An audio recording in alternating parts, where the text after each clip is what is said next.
Ih, bohong. Aku hanya memikirkan satu peraturan penting. Kenapa kau lakukan hari ini kalau kau bisa melakukannya besok? Hahaha. Few moments later.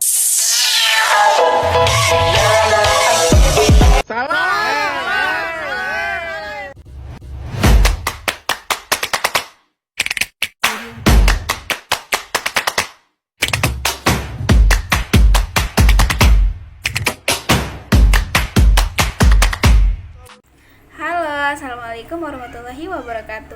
Perkenalkan, nama saya Resti Dini Utami. Di sini saya akan menjelaskan mengenai apa sih itu multimedia pembelajaran. Nah, apa sih itu kegunaan dari media pembelajaran, terutama untuk pembelajaran matematika? Apakah ada keunggulan dari menggunakan media pembelajaran matematika ini dan atau sebaliknya? Dan untuk lebih jelasnya lagi, simak video selanjutnya. Saya akan menjelaskan materi mengenai multimedia pembelajaran matematika. Sebelumnya, saya Resti Dini Utami dengan NIM 22211019. Di sini ada pengertian multimedia pembelajaran. Nah, multimedia itu sendiri merupakan media yang menggabungkan dua unsur atau lebih media yang terdiri dari teks, grafis, gambar, foto, audio, video, dan animasi secara terintegrasi.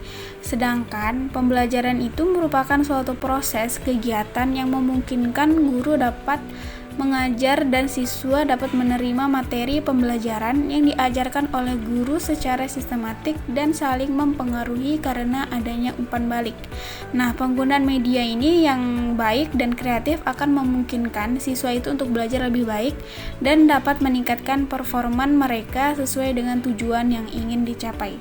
Nah, jadi multimedia pembelajaran adalah aplikasi multimedia yang digunakan dalam proses pembelajaran, dengan kata lain untuk menyalurkan pesan seperti pengetahuan, keterampilan, dan sikap, serta dapat merangsang pikiran, perasaan, perhatian, dan kemauan untuk belajar sehingga tujuan yang diharapkan dapat tercapai. Kemudian ada fungsi media pembelajaran. Apa sih fungsi dari media itu? Kenapa sih kita harus menggunakan media dalam melakukan pembelajaran? Nah, jadi fungsi media pembelajaran di sini yaitu yang pertama sumber informasi. Nah, media pembelajaran itu menyampaikan materi secara visual, auditif, atau kinestetik yang dapat membantu siswa dalam memahami konsep yang lebih mudah dan lebih mendalam lagi dalam suatu materi pembelajaran. Fungsi kedua yaitu dapat memotivasi siswa.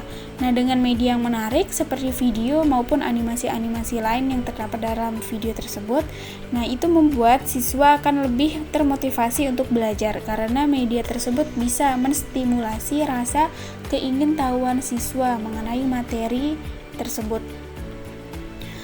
Kemudian yang ketiga ada meningkatkan pemahaman.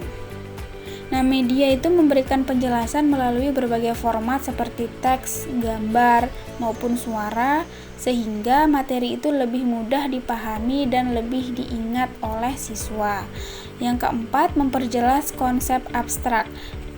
Konsep-konsep yang sulit atau abstrak itu dapat dijelaskan lebih baik melalui visualisasi dan contoh yang nyata dalam suatu media pembelajaran.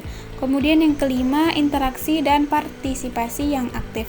Nah, beberapa media pembelajaran itu seperti aplikasi interaktif atau game edukasi itu dapat memungkinkan siswa untuk berinteraksi langsung. Nah, dan juga dapat meningkatkan keterlibatan mereka dalam proses belajar di dalam kelas. Yang keenam yaitu memperluas pengalaman belajar. Nah, media pembelajaran itu bisa menyajikan informasi atau simulasi yang mungkin tidak dapat diakses langsung di dunia nyata, seperti fenomena alam atau sejarah. Dan fungsi yang keenam yaitu menyediakan evaluasi. Di sini typo. Nah, media juga digunakan untuk mengukur sejauh mana sih pemahaman siswa itu. Bisa jadi dites melalui kuis, soal, atau kegiatan lainnya yang dapat mengukur pemahaman siswa. Kemudian ada pengertian multimedia pembelajaran matematika. Nah, multimedia pembelajaran matematika itu merupakan integrasi berbagai media seperti teks, gambar, audio, video, animasi, dan interaktivitas lainnya yang digunakan untuk menyampaikan materi matematika dengan cara yang lebih efektif dan lebih menarik. Nah, multimedia ini dirancang untuk memudahkan siswa dalam memahami konsep matematika, terutama yang abstrak dan sulit dijelaskan dengan metode konvensional.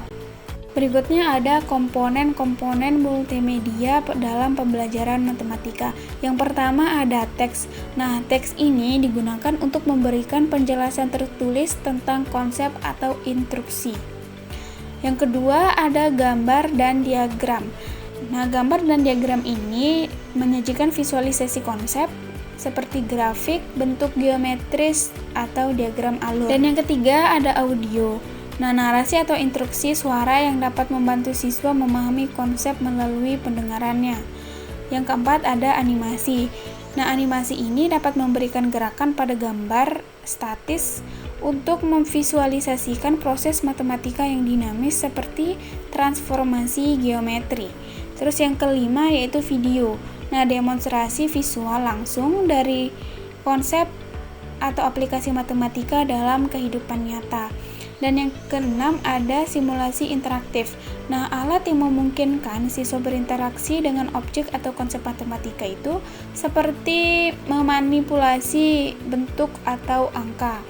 Kemudian di sini ada keunggulan dan kelemahan dalam menggunakan media pembelajaran matematika. Keunggulannya yaitu meningkatkan pemahaman. Nah, dengan multimedia pembelajaran itu dapat membantu siswa memahami konsep matematika yang sulit melalui visualisasi dan interaktivitas. Kemudian yang kedua dapat meningkatkan motivasi karena menggunakan berbagai media yang membuat pembelajaran itu lebih menarik sehingga dapat meningkatkan motivasi belajar siswa. Yang ketiga ada interaktif. Nah, siswa itu dapat langsung berinteraksi dengan materi melalui simulasi atau latihan yang interaktif.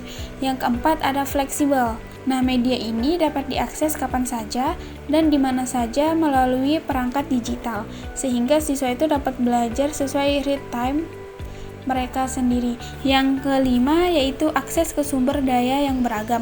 Nah, siswa itu dapat mengakses berbagai jenis informasi termasuk video, gambar, dan suara.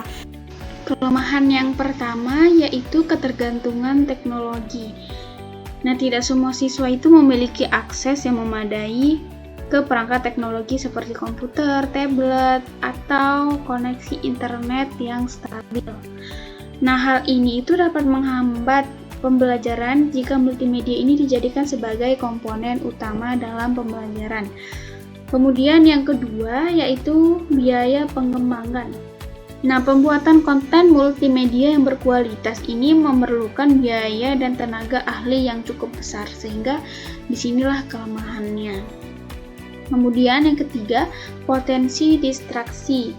Nah, terlalu banyak elemen visual atau animasi yang tidak relevan itu dapat mengalihkan perhatian siswa dari tujuan pembelajaran yang utama tadi.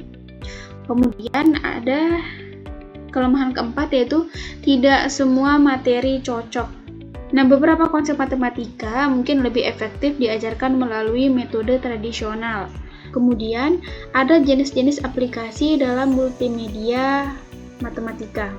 Di sini ada GeoGebra. Aplikasi kedua yaitu ada Khan Academy. Kemudian yang ketiga ada Desmos. Yang keempat ada Matematika. Kemudian di sini ada contoh implementasi multimedia pembelajaran matematika. Nah, contoh yang pertama yaitu pengajaran geometri dengan menggunakan animasi untuk menunjukkan transformasi bangun datar seperti rotasi, refleksi, dan translasi yang membantu siswa dapat memvisualisasikan perubahan bentuk.